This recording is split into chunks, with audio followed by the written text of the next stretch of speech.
26 साल की हूँ।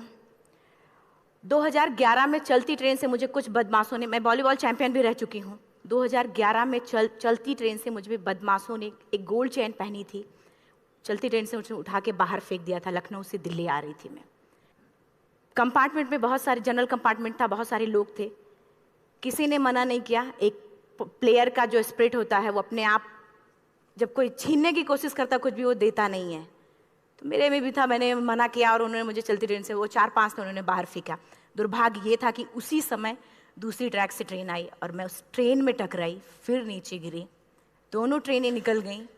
कुछ देर बाद मैंने हाथ को ऐसे रख के उठने की कोशिश किया तो देखा कि मेरा पैर कट चुका था। थाई को उठा के देखा, मेरा पैर ऐसे जीन्स में लटका हुआ था, ब्लड फोर्सफुली निकल रहा, दूसरे पैर की हड्डियां टूट टूट के बाहर निकल चुकी थी। पूरी रात मैं चिल्लाती रही ट्रैक पे, छोटे छोटे पत्थर होते ऐसे चिल्लाती रही कि कोई बचा ले, कोई बचा। कोई नहीं आया बचाने। और जब पूरी रात चिल्लाते चिल्लाते इतना कि मुझे दिखाई भी देना बंद हो गया। जब ट्रेन आता था तो वाइब्रेट होता था। इतना ही नहीं, फ्री का इनविटेशन भी लोगों को मिल गया था, कुछ लोगों को। ट्रैक पे आपने ट्रेन की ट्रैक पे छोटे छोटे चूहे देखे होंगे। मेरे कटे हुए पैर पे आग के मेरे पैर कुतर रहे थे। मैं ब्रेन कॉन्शियस मेरा पूरा काम कर रहा था मेरे, लेकिन बॉडी में कोई भी मूवमेंट नहीं था। पूरे पल में वही चीज़ें सोच कि कैसे मैं अपने आप को कैसे बचा पाऊँ। लेकिन करीब पूरी रात ऐसे बीता। सुबह गांव वालों ने मुझे बरेली डिस्ट्रिक्ट हॉस्पिटल यूपी में है, वहाँ पे हुआ था ये। सुबह गांव वालों ने मुझे उठाया, डिस्ट्रिक्ट हॉस्पिटल ले जाके रखा। तो फार्मासिस्ट, डॉक्टर, सीएम, जितने लोग थे आपस में बातें कर रहे हैं, अरे हमारे पास तो एनेस्थीसिया नहीं है, ब्लड नहीं है, इसका इलाज शुरू करें तो हम कैसे करें। मुझे भी नहीं दिखाई तो नहीं, लेकिन मेरा सुनाई दे रहा था सब कुछ वहाँ पे। कहाँ से हिम्मत आई मुझ में, मुझे भी नहीं पता। मैंने बोला वहाँ पे कि सर जब मेरा पूरा पैर कटा, तब मैंने इतनी देर रेलवे ट्रैक पे थी, मैं उस चीज़ को बर्दाश्त किया, तो अभी तो आप मेरे अच्छे के लिए मेरे पैर काटेंगे। शायद आपको यकीन नहीं होगा, या फिर कभी आप लोगों ने ये चीज़ नहीं देखी, कोई डॉक्टर या फार्मासिस्ट अपना ब्लड दे के किसी पेशेंट को बचाया। मेरी इस बात को सुनने के बाद वहाँ के डॉक्टर और फार्मासिस्ट दोनों ने एक एक यूनिट ब्लड दिया और मेरे पैर को बिना एनेस्थीसिया अलग कर दिया गया। आज भी मैं उस दर्द को महसूस करती हूँ। जब भी मैं जब बोलती हूँ तब मैं वो चीज़ें महसूस करती हूँ। उसके बाद जब बात मीडिया में आई, लोगों को पता चला कि रिमा नेशनल प्लेयर है, KGMC king George medical college Lucknow में एडमिट करा, लखनऊ से फिर sport minister, AIIMS trauma centre Delhi. तब तक सब ठीक ठाक चल रहा था। प्लेयर होने की वजह से अच्छा ट्रीटमेंट मिलना शुरू हुआ। करीब 4 महीने मैं एम्स में रही। एम्स में रहने के बाद जब मैं थोड़ा ठीक हुई, करीब 25 दिन बाद जब ठीक हुई, न्यूज़पेपर में गोल गोल लिख के आ रहे कि अरुणिमा के पास टिकट नहीं था, अरुणिमा ट्रेन से कूद गई। उसका खंडन किया घर वालों ने। फिर बोला कि अरुणिमा सुसाइड करने गई थी। जिस लड़की का शरीर का एक अंग कट चुका, पूरी जिंदगी का पता नहीं, कि व्हील चेयर है, बैसाखी, या पता, यहाँ तक कि मेरे स्पाइन में 3 फ्रैक्चर था, मुझे ये भी नहीं पता था कि मैं बेड से उठ भी पाऊंगी कि नहीं। अंदाजा लगाया जा सकता, सिर्फ अंदाजा लगाया जा सकता है कि उसकी दिलो दिमाग पे क्या चल रहा होगा, उस परिवार की क्या स्थिति रही होगी जब जिस परिवार की एक यंग एज लड़की का इस तरीके का सिचुएशन हुआ हो। फिर भी कहते हैं कि जहाँ चाह होती वहाँ राह मिली जाती है। एम्स के हॉस्पिटल के बेड पे मैंने डिसाइड किया, क्योंकि अपनी बातें हम चिल्ला चिल्ला के करें, वो सिस्टम की इतनी हाई लेवल की बातें हो रही थी कि हम एक मध्यम वर्गीय फैमिली से थे। हम अपनी बातें चिल्ला चिल्ला के कह रहे थे, लेकिन कोई नहीं सुन रहा था। लेकिन कहते हैं मैंने अपने दिल, दिमाग, अंतरात्मा से ये चीज़ सोच लिया कि ठीक है, आज आपका दिन है, जितना चाहो बोल लो, एक दिन तो मेरा दिन आने वाला, मैं प्रूफ कर दूंगी कि मैं क्या हूँ, मैं क्या थी, ये मैं प्रूफ कर दूंगी। हॉस्पिटल के बेड पे डिसाइड किया वॉलीबॉल लाइफ का सबसे टफ गेम करना है, तब मैंने माउंटेनिंग चुना। जब मैंने माउंटेनिंग कहने और करने में बहुत फ़र्क होता है। जब मैंने माउंटेनिंग की बात सोची और लोगों के सामने, सबसे बड़ी चीज़ थी सही गाइडेंस में ट्रेनिंग लेना, दूसरा स्पॉन्सरशिप। इतना बड़ा एक साथ तो मैंने 40 से 50 लाख मैंने वाकई में कभी नहीं देखे थे पहले। मेरे लिए बहुत बड़ी चीज़ थी वो इकट्ठा कर पाना। जब मैंने लोगों के सामने रखा कि मैं माउंटेनिंग करना चाहती हूँ, एवरेस्ट के लिए मुझे ट्राई करना है, हर किसी ने मुझे बोला कि क्या है, पागल हो चुकी हो क्या, तुम्हारा दिमाग खराब हो चुका, तुम कभी नहीं कर सकती माउंटेनिंग। एक पैर आर्टिफिशियल है, दूसरे में रॉड है, और तुम्हारा दिमाग खराब है, स्पाइन में भी फ्रैक्चर है, तुम पागल होगे, चुपचाप कोई नौकरी करो, जीवन यापन करो। क्योंकि लोगों का सबसे बड़ा प्रॉब्लम ये होता, लोग फिजिकल देखते, पैरों को मेरी अंतरात्मा में क्या चल रहा था वो तो किसी को पता ही नहीं था। मुझे लगता है कि आज यहाँ पे मैं भी सुबह से देख रही हूँ, इतने अच्छी अच्छी चीज़ें मैंने सीखी यहाँ पे। बहुत बड़े बड़े स्पीकर को शायद आप लोगों ने भी सुना। आज मैं भी आपको यहाँ पे कि चाहे जितना मोटिवेट करूँ, चाहे जितना चीज़ें मैं बताऊँ, लेकिन मुझे लगता है सबसे बड़ा मोटिवेटर कौन होता? आप खुद। जिस दिन किसी भी लक्ष्य के प्रति आपकी अंतरात्मा जाग गई, आपको कोई नहीं रोक सकता उस लक्ष्य को पाने में। ये मैं किताब से बातें नहीं बोल रही हूँ, ये मैं एक एक पल मैंने ये मैं कोई भी किताब की बातें नहीं, एक एक पल आज जो मेरा 26 साल का एक्सपीरियंस है वो मैं बता रही हूँ सिर्फ आपको। उसके बाद किसी तरीके से मैनेज किया मैंने। भाई साहब, मेरा परिवार मेरा बैकबोन था। परिवार ने मुझे, भाई साहब ने मुझे कहा कि मैडम बछेंद्री पाल जिन्होंने 1984 में एवरेस्ट समिट किया, उनसे मिलते हैं, वो जरूर कुछ ना कुछ करेंगे। हॉस्पिटल से निकलने के बाद मेरे राइट लेग में स्टिचेस लगी थी। मैंने डायरेक्टली घर जाने की बजाय, जब लोग ये सोचते हैं कि मुझे अपना जीवन यापन कैसे करना है, जब लोग ये सोचते हैं कि मुझे अपनी ज़िंदगी के, मेरे दिमाग में सिर्फ 2 चीज़ें चल रही थी, मुझे इनका जवाब कैसे देना है और एवरेस्ट समिट कैसे करना है।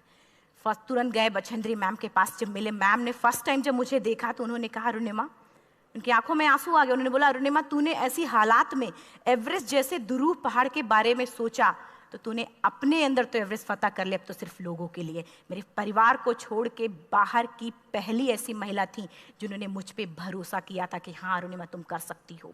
मेरे लिए वही बहुत बड़ी चीज़ थी। प्लानिंग भी कर ली, मैम भी मिल गई, सब हो गया। लेकिन जब उतरते हैं फील्ड में तब पता चलता कि हम क्या हैं। रोड हेड से मैं पहुंच गई। मैडम ने कहा कि ठीक है, तुम्हारे कहने, तुम्हारे सोचने से कुछ नहीं होगा, अरुणिमा, प्रूफ करो कि कर सकती हो। मैंने कहा बस एक मौका चाहिए मुझे।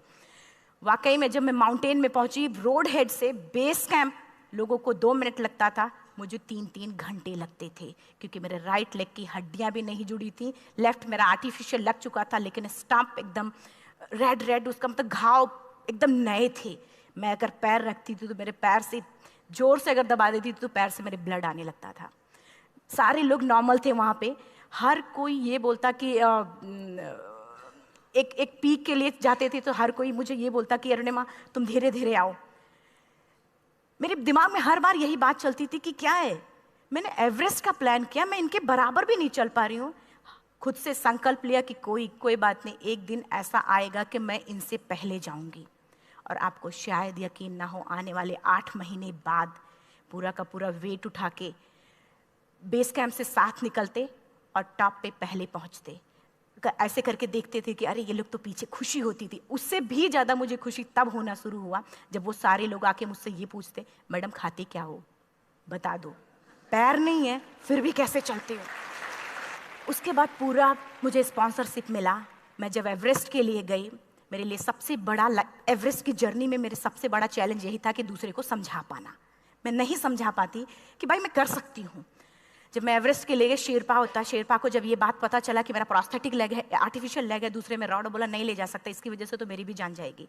मैडम ने, हमने सबने कन्विंस किया किसी तरीके से। मन वाकई में जो टीवी में हम और उसमें फोटोज़ में देखते हैं, ब्लू और ग्रीन आइस, हिला देने वाला होता। जितना सुंदर दिखता उतना ही हिला देने वाला होता। जब मैं हमारे ग्रुप में 6 लोग थे, रॉकी एरिया तक मैं सबसे पहले थी, लेकिन जैसे ही मैं ग्रीन और ब्लू आइस में गई, मेरा आर्टिफिशियल लेग स्लिप कर जाता था। फ्रंट पॉइंटिंग से, जब मैं फ्रंट क्रैम्पोन से फ्रंट पॉइंटिंग मारती थी, लेफ्ट से पेन होता था तब भी करते, लेकिन आर्टिफिशियल जैसे फ्रंट पॉइंटिंग मूव हो जाता, मेरा पैर ही मूव हो जाता था। शेरपा मुझे बोला नहीं हो सकता अरुणिमा, जबरदस्ती मत करो। मैंने कहा कुछ नहीं, ये मेरा पैर है, मैं जानती हूँ कैसे चलेगा।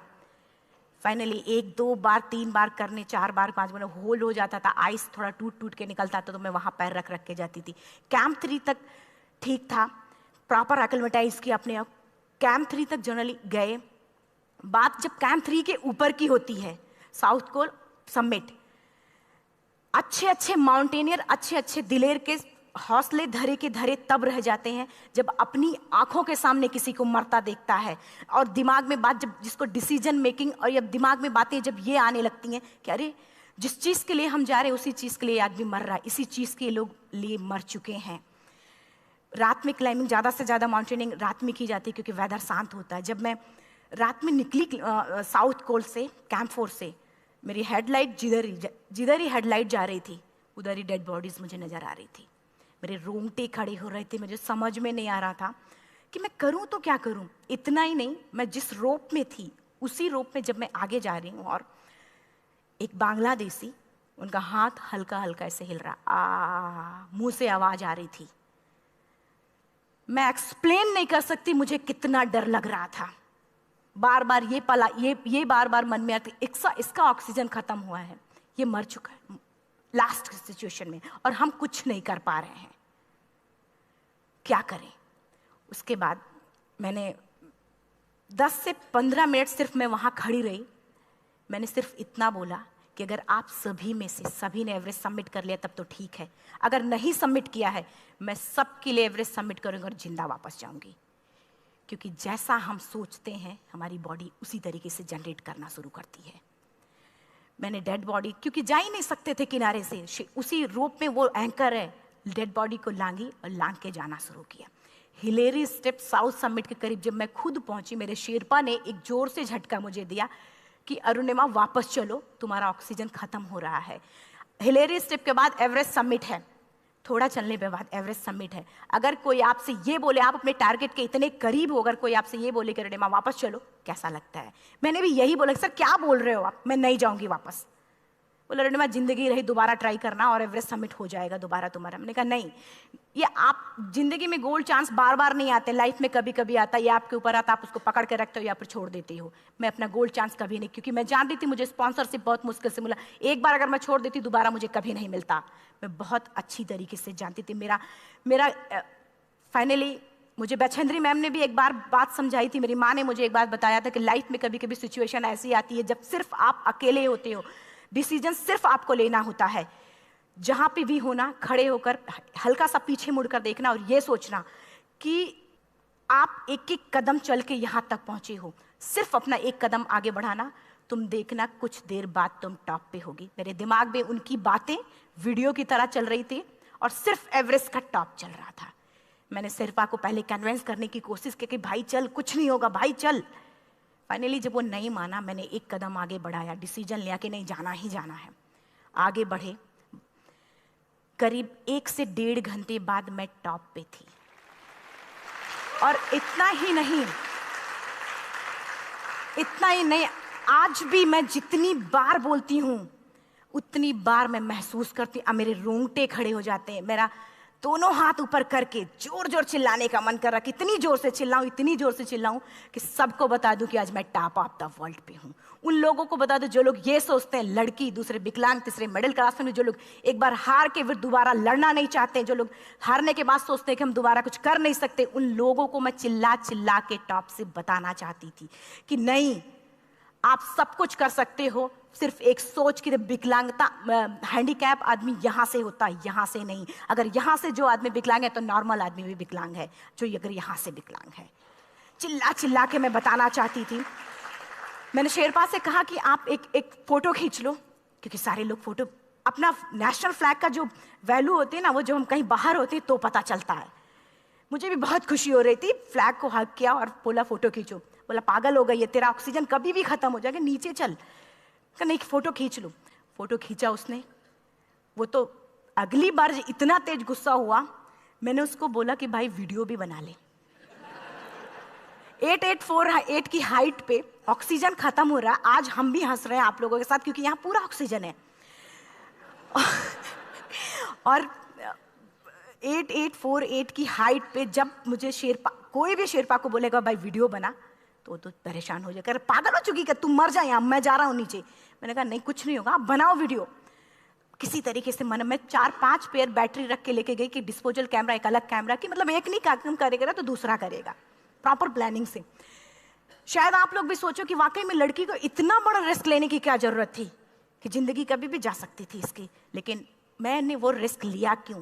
क्योंकि मैं चाहती थी, कहीं ना कहीं से मेरे भी दिमाग में ये बात आ चुका था कि मैं जिंदा वापस ना जाऊं। मैं चाहती थी कि अगर मैं जिंदा ना जाऊं तो ये वीडियो मेरे इंडिया, शेरपा से मैंने यही बात बोली, ये वीडियो अगर मैं जिंदा नहीं जाती, ये वीडियो मेरे इंडिया पहुंचा देना, मेरे यूथ तक चला जाएगा। क्योंकि मैं चाहती थी कि 11 अप्रैल 2011 को मेरा एक्सीडेंट हुआ, 21 मई 2013 10:55 पे मैं टॉप ऑफ द वर्ल्ड पे थी। ऑलमोस्ट 1 से 2 साल के अंदर कैसे कैसे? यहाँ से मैंने ये चीज, मैंने कभी भी कामयाब होने के, मेरी वो जिंदगी बन चुकी थी, मेरा जुनून बन चुका था, मेरा पैशन मेरा जिद बन चुका था। वो मेरा सोते उठते बैठते सिर्फ मुझे एवरेस्ट दिखाई जाए। और मुझे लगता है किसी को भी अगर अपना लक्ष्य पाना है, यहां से अगर वो पागलपन जब तक नहीं आएगा तब तक नहीं होगा। वो फाइनली उसने वीडियो भी बनाया, आप बोल रहे फटाफट अरुणिमा नीचे भागो। जब मैं टॉप पे थी तो कुछ लोग और भी थे, लेकिन 10:55 पे मैंने एवरेस्ट समिट, 11 बजे के बाद अगर कोई अटैम्प्ट करने की कोशिश करता है उसको सुसाइड अटैम्प्ट बोलते हैं। जैसे ही मैं नीचे चलना शुरू की, मैंने कहा भाई हाँ चल नीचे चलते हैं। ज़्यादा से ज़्यादा मौतें नीचे आते वक्त होती हैं एवरेस्ट पे। जब मैं नीचे आ रही हूँ, थोड़ा दूर ही मैं नीचे चली थी, मेरा ऑक्सीजन पूरी तरीके से ख़त्म। सिर्फ अंदाज़ा लगा सकता कि जब ऑक्सीजन ख़त्म हुआ क्या परिस्थिति रही होगी। मैं ऐसे नीचे गिर गई और शेरपा मुझे बोला कि अरुणिमा मुझे यकीन नहीं था कि तू एवरेस्ट समिट कर पाएगी, लेकिन फिर भी तूने किया। मैं चाहता हूँ कि अरुणिमा जिंदा चल, तू वापस उठ, खड़ी हो। मुझे खड़ा करने की वो कोशिश कर रहा था बार बार, मैं खड़ी नहीं हो पा रही थी, वाकई में दम ही नहीं था। लेकिन फिर भी कहते हैं कि जैसे हमारे नियम होते हैं वैसे ऊपर वाले के भी नियम हैं। उसकी लिस्ट में जब मेरा नाम नहीं है तो वो मुझे नहीं ले जा सकता। अगर दूसरी चीज, मेरा कॉन्सेप्ट एकदम क्लियर हो चुका था। जब रेलवे ट्रैक पे मैं थी, रेलवे ट्रैक पे 7 घंटे में पड़ी थी, 49 ट्रेन अप डाउन हुई थी, तो मेरा कॉन्सेप्ट एकदम क्लियर हो चुका था। इसका मतलब है कि ऊपर वाले ने अगर मुझे कुछ बचाया है तो कुछ ना कुछ इतिहास रचने के लिए बचाया है। मैंने पॉजिटिव तरीके से सोचा। और उसी समय एक ब्रिटिश क्लाइंबर नीचे से ऊपर आ रहा था और उसके पास 2 ऑक्सीजन, तो उसने एक को वहीं फेंका और दूसरे को लेके नीचे जाना शुरू किया क्योंकि वेदर खराब था। मेरा शेरपा मुझे एंकर किया और जाने लगा नीचे, और वो फटाफट उसको लेके आए, मुझे लगाया। उसने बोला अरुणिमा तू बहुत लकी है कि तुझे यहाँ पे ऑक्सीजन मिला है। वाकई में ऊपर वाला भी चाहता है कि तू जिंदा रहे। वो मुझे बार बार लकी लकी बोल रहा था। शायद आप लोग में से भी कोई होगा कि जो लक और भाग्य जैसी चीज़ों पे यकीन करता हो, या पता नहीं भी। मैं किसी की भावनाओं को ठेस नहीं पहुंचाना चाहती, लेकिन मैं इन किसी भी चीज़ों पे भरोसा नहीं करती, क्योंकि मेरा मानना है कि लक भी उसी का साथ देता है जिसके अंदर जीतने का जज्बा है। अगर आपके अंदर जीतने का जज्बा नहीं है, चारों तरफ सिर्फ बहाने होते हैं, सिर्फ बहाने, इतना सारा एक्सक्यूज होता है। शायद मैं भी अगर वापस आ गई होती तो मैं बोल देती मेरा ऑक्सीजन खत्म है, कोई मुझसे पूछने ना, बछेंद्री मन, ना मेरा परिवार, कोई भी मुझे पूछने नहीं आता। लेकिन क्या कभी मैं अपने आप को समझा पाती? कभी नहीं। फाइनली जो भी था, लक भाग्य किस्मत में नीचे आ रही थी, बहुत खुश थी। माउंटेन, डेड बॉडीज, मेरा शेरपा, ये लोग थे। मैं किसी से शेयर भी नहीं कर पा रही थी कि अरे मैंने एवरेस्ट सबमिट किया, किसी से शेयर भी नहीं कर पा रहे थे। फटाफट मैंने नीचे हील मार के, हमारे से हील मार के नीचे आ रहे थे। एकाएक मेरा प्रोस्थेटिक लेग, पूरा का पूरा लेग ही निकल गया। -60 डिग्री तक टेम्परेचर डाउन हो जाता है एवरेस्ट पे। मेरा हाथ वगैरह ये सब ऐसे मूवमेंट, ऐसे मुड़ नहीं रहा था, ब्लड निकलने लगा था, ये सब यहाँ था। मुझे शेरपा से मैं बोल रही हूँ कि ऑलरेडी मेरा पैर कटा हुआ है, अगर दिमाग में ये बात है कि मेरा हाथ भी काटना पड़ेगा, कैसा लगेगा मेरा दिमाग। क्योंकि ये ऐसा मूवमेंट, रेड 3 स्टेज होती हैं। रेड मेरा हो चुका था, रेड, ब्लैक, ब्लू, ब्लैक हो तो काटना पड़ेगा। तो बार बार मैं बोल रही हूँ शेरपा से कि भाई हाथ मेरा कुछ हो रहा है, इसमें मूवमेंट नहीं हो रहा है, यहाँ सबसे ब्लड हो रहा है। बोला अरुणिमा कुछ नहीं, जितना नीचे जाएंगे उतना अच्छा होगा। प्रोस्थेटिक लेग मेरा निकल चुका है, मैं रुकी हूँ, मेरा ऑक्सीजन चल रहा, बड़े मुश्किल से, लक भाग्य किस्मत जो भी था मुझे मिला था। शेरपा मेरे आगे है, लास्ट मोमेंट तक वो मुझे बोलेगा, अगर वो मैं नहीं चलती वो मुझे छोड़ के चला जाए। गलती उसकी भी नहीं होती, क्योंकि वो क्या करे, क्लाइंबर की वजह से या तो अपनी जान वो भी दी, गलती उसकी भी नहीं है। लास्ट में मेरी आंखों से आंसू निकलने लगा। मैंने सोचा क्या करूं अब, रोने अपने आप आंसू ने कहीं ना कहीं से आ ही जाता है। दूसरे पल मुझे समझ में आ गया कि रोने धोने से कुछ नहीं होगा। मैंने आंसू को पोंछा और रोप, जो मेरी रोप थी, रोप को पकड़ा, दूसरे हाथ से आर्टिफिशियल लेग को, पैर को घसीट के चलना शुरू हो गया, क्योंकि मेरे पास यही था। ये तो दूसरा था, गिव अप कर दो ही चीज़ थी। पैर को घसीट चलना शुरू हुआ। कुछ दूर नीचे चलने के आने के बाद रॉक था, उसमें घुसे, पैर को खोला, सही किया, फिर नीचे चला।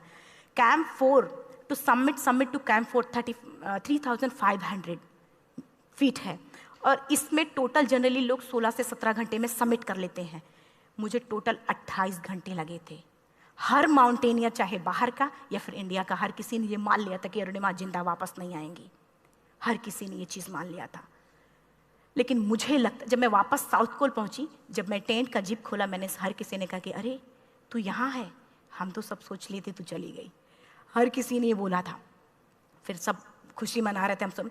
देखिए, ये सब बताने का मेरा सिर्फ एक मकसद था कि सब कुछ हम में है, हम जैसा चाहें वैसा कर सकते हैं। ऑलरेडी टाइम हो चुका है। मैं एक चार लाइन की पंक्ति सिर्फ बोलूँगी। मैं एक्चुअली मेरा एम है कि मैं वर्ल्ड के जो कॉन्टिनेंट हैं, कॉन्टिनेंट के हाईएस्ट पीक समिट करूं। एशिया का एवरेस्ट हो चुका है, अफ्रीका किलिमंजारो हो चुका है, यूरोप का एल्ब्रूस हो चुका है। 23 नवंबर को मैं जा रही हूँ ऑस्ट्रेलिया हाईएस्ट पीक के लिए। बस आप लोगों की गुड विशेस चाहिए। और 4 लाइन, अभी तो इस बाज की असली उड़ान बाकी है, अभी तो इस बाज की असली उड़ान बाकी है, अभी तो इस परिंदे का इम्तहान बाकी है, अभी अभी मैंने लांघा है समुद्रों को, अभी तो पूरा आसमान बाकी है। Thank you so much, thank you.